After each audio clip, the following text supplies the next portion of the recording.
நீண்ட ஆயுளோடும் நல்ல சுகத்தோடும் மனம் நிறைந்த மகிழ்ச்சியோடும் எப்பொழுதும் இன்பமாயிருக்க கடவுளை பிரார்த்திக்கொண்டு தெய்வீக களஞ்சியம் சேனலுக்கு உங்களை அன்போடு வரவேற்கிறேன்.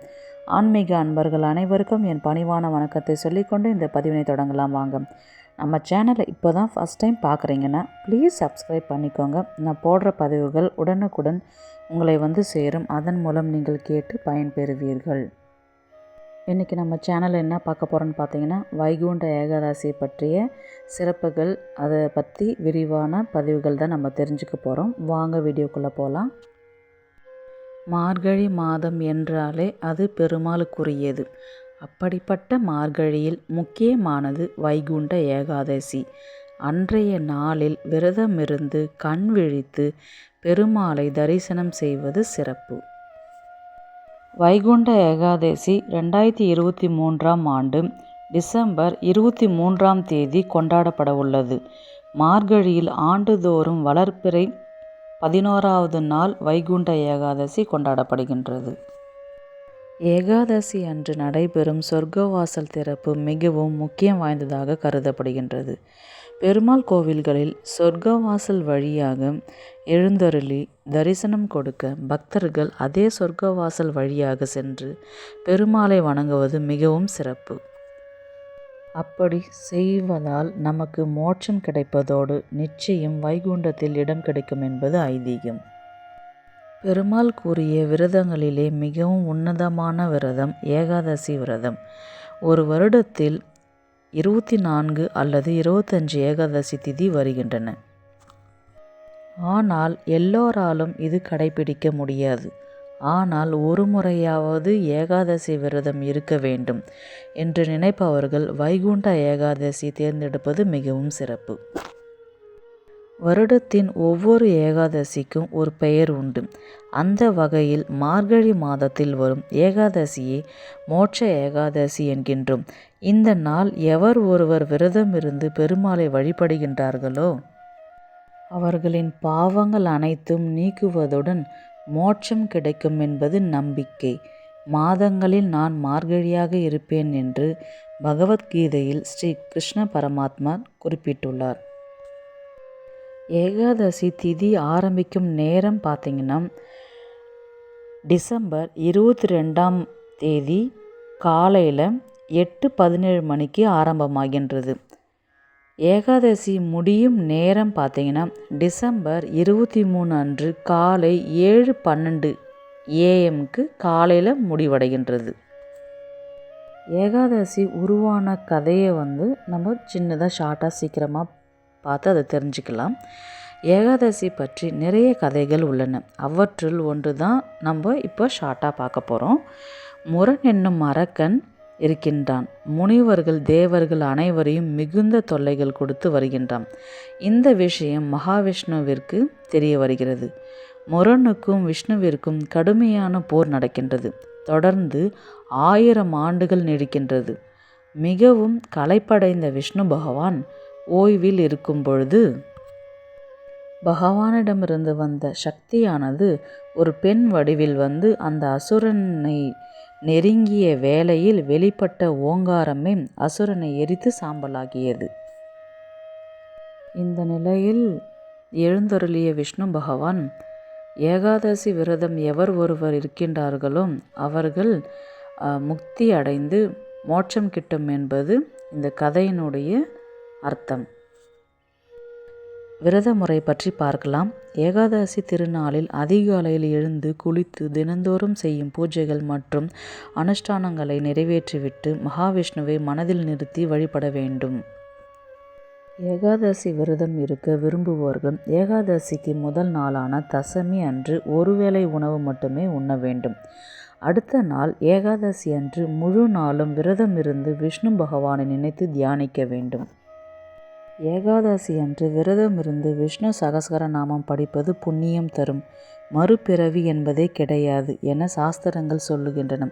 அது மட்டும் இல்லாமல் அதி தேவதையாக கொண்ட புதன் கிரகத்தால் ஏற்படும் தோஷங்களும் சனி பகவானால் ஏற்படும் தோஷங்களும் நீங்கி நிலையான செல்வமும் நற்பலன்களும் கிடைக்கும்.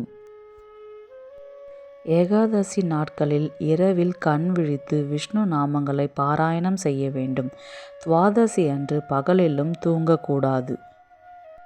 ஏகாதசி அன்று பெருமாள் கோவில்களுக்கு சென்று அங்கு கொடுக்கும் துளசி தீர்த்தம் மற்றும் ஜடாயுதம் பெற்றுக்கொண்டு துளசி இலைகள் பிரசாதமாக கிடைத்தால் தலையில் வைப்பதை காட்டிலும் காது மடல்களில் வைப்பது அந்த விஷ்ணு பகவானை இல்லத்திற்கு அழைப்பதற்கு சமம். ஏகாதசி அன்று அதிகாலையில் ஆலயங்களுக்கு சென்று சுவாமி தரிசனம் செய்யும் பொழுது அது கோடான கோடி புண்ணியம் என்று சொல்லப்படுகின்றது. உள்ளே போயிட்டு சுவாமி பார்க்குறதுக்கு முன்னாடி உத்திஷ்ட உத்திஷ்ட கோவிந்த உத்திஷ்ட கருடத்வஜ இந்த வாசகத்தை சுவாமியை பார்த்து நீங்கள் சொல்லணும். அவர் நித்திரையில் இருப்பார். நீங்கள் இந்த வாசகத்தை சொன்ன உடனே அவர் எழுந்துப்பார்.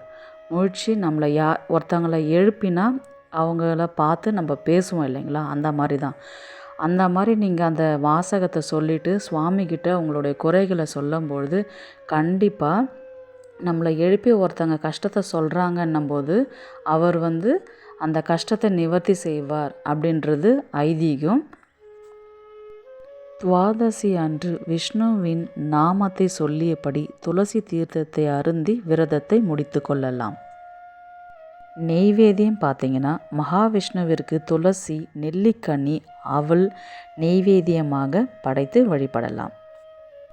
எந்த மாதத்தில் வரும் ஏகாதசி சிறப்பான பலன்களை கொடுக்குன்றது பார்த்திங்கன்னா மார்கழி, தை மற்றும் சித்திரை.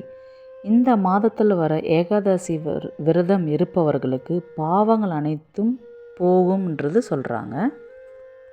ஏகாதசி விரதம் இருப்பதற்கான பலன்கள்ன்றது பார்த்திங்கன்னா பாவங்கள் தொலையும், மோட்சம் கிடைக்கும், அஸ்வமேத யாகம் செய்த பலன் கிடைக்கும், துன்பங்கள் நீங்கும். ஏகாதசி நாளில் விஷ்ணு சகஸ்ரநாமம் படிப்பவர்களுக்கு மறுபிறவியே கிடையாது என்பது சொல்லப்படுகின்றது. மகாவிஷ்ணு மகாலட்சுமியின் பரிபூர்ண அருள் கிடைக்கும். ஏகாதசி விரதம் இருப்பவர்கள் தங்கள் உடல்நிலை பொறுத்து இருக்கலாம். வயதானவர்கள் மற்றும் கர்ப்பிணிகள் போன்றோர் கடைபிடிக்க கட்டாயம் இல்லை. தங்களுடைய உடல்நிலை பொறுத்து பால், பழங்கள் உண்டு விரதத்தை மேற்கொள்ளலாம்.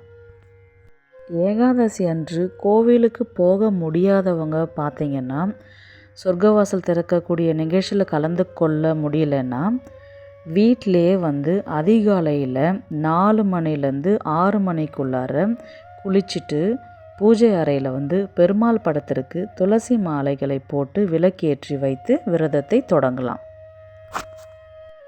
வைகுண்ட ஏகாதசி அன்று என்ன பொருள் சாப்பிடக்கூடாதுன்றது பார்த்திங்கன்னா ஏகாதசி என்றாலே விரதம் இருப்பது தான் சிறப்பு. முழுசாக இருக்கக்கூடிய அரிசியை வைகுண்ட ஏகாதசி அன்று சமைத்து சாப்பிட்டால் அது நம்முடைய தலைமுறைக்கு மகா பாவத்தை சேர்த்து விடுமாம். அதாவது பிரம்மகத்தி தோஷத்திற்கு இணையான பாவத்தை உண்டாக்கிவிடும் என்று சொல்லுகின்றது சாஸ்திரம்.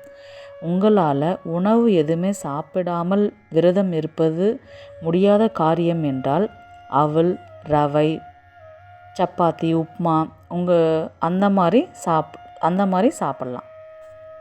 24ஆம் தேதி பூஜையெல்லாம் முடிச்சுட்டு காலையில் பெருமாள் படத்திற்கு முன்பு நின்று இந்த விரதத்தை நல்லபடியாக நான் நிறைவு செய்ததற்கு நன்றின்னு சொல்லிவிட்டு அதுக்கப்புறம் பார்த்திங்கன்னா சமையல் பண்ணணும். அப்போது அந்த சமையலில் பார்த்திங்கன்னா கம்பல்சரி நெல்லிக்காய், அகத்திக்கீரை, சுண்டைக்காய் இந்த 3 பொருளையும் சமையலை சேர்த்து செய்வது மிகவும் சிறப்பு.